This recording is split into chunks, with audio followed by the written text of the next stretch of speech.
Hello, ladies and gentlemen, and welcome to the very first edition of BreAKer Babbles. You guys can expect to see me do a lot of babbling in this program. So, what's today's topic going to be about? It's going to be the Overwatch League in conjunction with some regional errors and Blizzard's approach to esports. In this video, I'll be mostly talking about Blizzard's impact on esports in my region, which is Taiwan. Yes, I'm physically located in Taiwan right now. I've been here for about 3 years. I came here to follow my dream of becoming a shoutcaster, but that's a completely different topic. Let's get back to what is at hand, shall we? This is an author's preface or an author's forenote, if you will. Nothing is inherently good or bad, but thinking makes it so. Shakespeare said that, did he not? But I'd like to talk just a little bit about how Blizzard conducted esports in the past few years here in Taiwan and all of their previous collaboration methods, everything thereof. It's mostly going to entail my knowledge surrounding the issues, which may be erroneous, as I've had to go to first-hand sources in Chinese, and Chinese is not my mother tongue. So please bear with me. It may not be fully and completely accurate, but here goes. So once upon a time, Blizzard starts collaboration with Taiwan Esports League. What is Taiwan Esports League? Taiwan Esports League is a subsidiary of YE, and YE is a distributor of a game known as Soldier Front or Special Force, whichever you prefer to use the SF abbreviation to mean. So that being said, I guess you could say that perhaps in some ways YE is competing with Blizzard. I'm not entirely sure if that's an accurate statement or not, but here goes. We're going to keep on moving forward with this a little bit, get the ball rolling. They started formal cooperation with StarCraft leagues beginning in 2010, and I was a little bit involved with that, very, very lightly involved with that, from 2010 until 2015. Not 2010, excuse me, from about 2012 to 2015. But TESL, aka Taiwan Esports League, was broadcasting tournaments for StarCraft 2, not only on Twitch.tv, but on live television. On Friday night, typically what would happen is we would see a broadcast for StarCraft 2, as well as Special Forces and another game known as Cartrider. And then on Saturday and Sunday, it would be restricted to television only.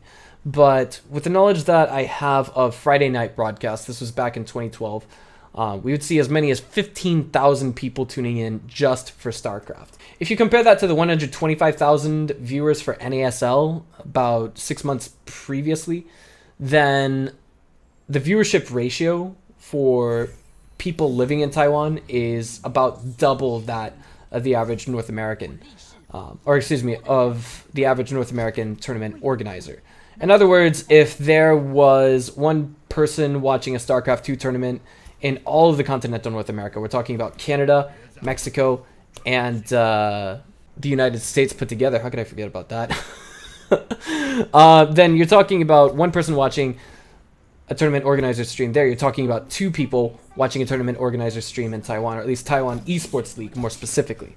So that being said, the viewership ratio in Taiwan was higher than all of North America put together. Again, this kind of collaboration began in 2010 and ended in 2015, about March of 2015, for reasons that are not entirely clear to me, but I can only guess as to what happened. And I'm going to kind of try to present this to you, not in a sympathetic, oh, QQ, this is really bad kind of format, but this has to be said, and I feel like it's difficult to put in any other perspective, so I'm just going to try and tell it as objectively as possible. So, as I know it, there was collaboration between Blizzard and Taiwan Esports League, but there was financial incentives to do it. So, in other words, Blizzard was more or less giving them money. I'm not entirely sure the amount, although I did work for Taiwan Esports League at one point in time. I'm not contracted. I never signed a contract with Taiwan Esports League, so it's not my place to say a lot of this stuff. But Taiwan Esports League and Blizzard ceased collaboration after March of 2015 for reasons that at the time were unknown to me. Then about 8 months later, I saw this post on the Blizzard official website, blizzard.com, and it basically outlines the details behind I guess you could say the reasons why there was no collaboration. Blizzard changed their broadcasting policy, and from other organizers I've heard things like they want people to begin purchasing licenses from them. But the long story short is, if your tournament has a prize pool of more than 10,000 US dollars, then you need Blizzard's express permission to run that tournament. If in a year's time frame you will be holding tournaments that exceed $50,000 in prize money, again, you will need Blizzard's express consent in order to run a tournament with their intellectual properties.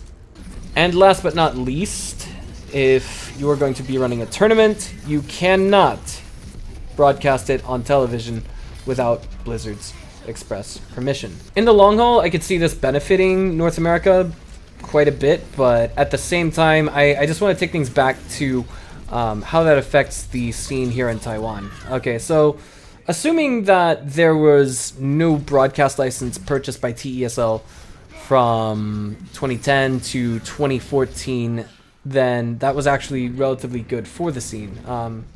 What I mean when I say the scene, I'm not talking about Overwatch, by the way. I'm talking about StarCraft.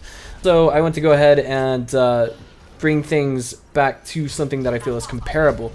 There were, I guess you could say, more or less about 20 players that belonged to pro team rosters for StarCraft, and of those rosters, there were 4 of them that I can think of off the top of my head. Gamma Bears, X-Spec Ironmen. There's also going to be YE Spider, a subsidiary team of Huai, and then the TTE Sports Apollos.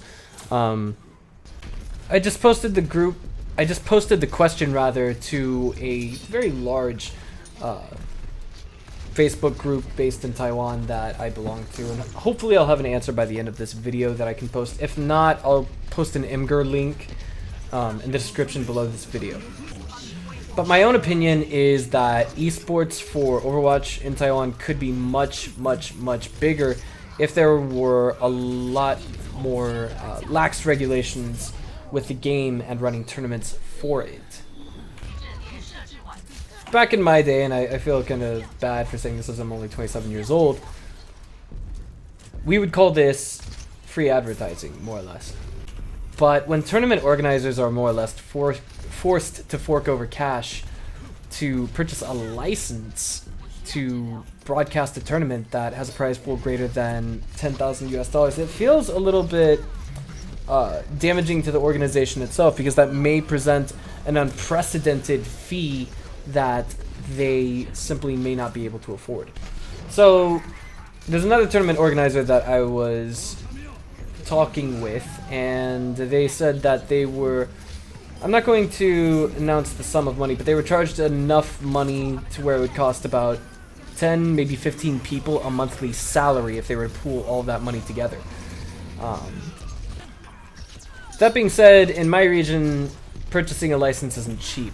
I would like to see Overwatch reach a status that is comparable to, say, League of Legends. Unfortunately, I don't think it'll be getting there this year, because typically what happens when policies are made at the beginning of the year, they're almost completely written in stone by Blizzard.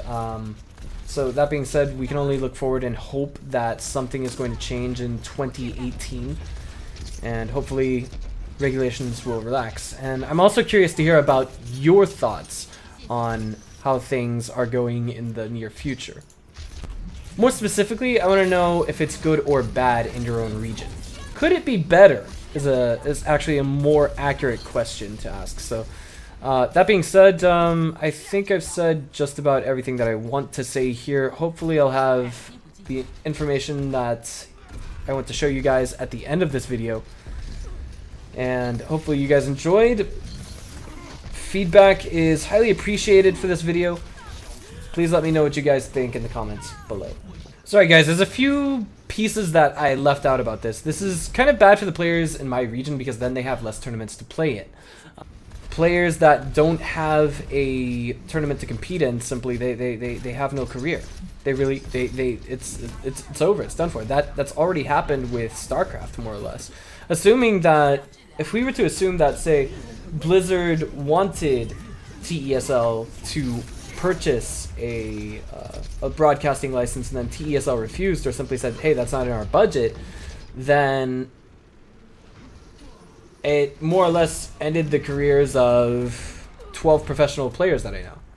So, I mean, this is just some food for thought. I'm not opposed to everything that Blizzard does or says, and I'm a big fan of their games, otherwise I wouldn't be playing Overwatch, right? So, this is just some food for thought, and it really is, in many ways, I guess you'd say a road hiccup for many tournament organizers, and not just the organizers, but the players themselves. People, it's one of those things. It's, again, messy to discuss and very difficult to break into from any perspective. What I can tell you right now is, although there is still a WCS for StarCraft, there's not a single salaried player for StarCraft in Taiwan right now. So it feels a little bit sad.